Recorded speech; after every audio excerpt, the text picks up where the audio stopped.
ఒకప్పుడు మధువనం అనే చిన్న గ్రామంలో కార్తికేయ అనే అబ్బాయి ఉండేవాడు. రోజూ స్కూల్కి వెళ్లి సాయంత్రం ఇంటికి వచ్చేవాడు. పాఠశాల మరియు గ్రామం మధ్య ఒక అడవి ఉంది.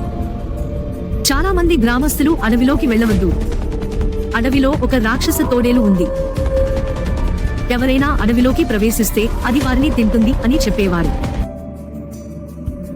చాలా మంది గ్రామస్తులకు ఆ అడవి అంటే భయం.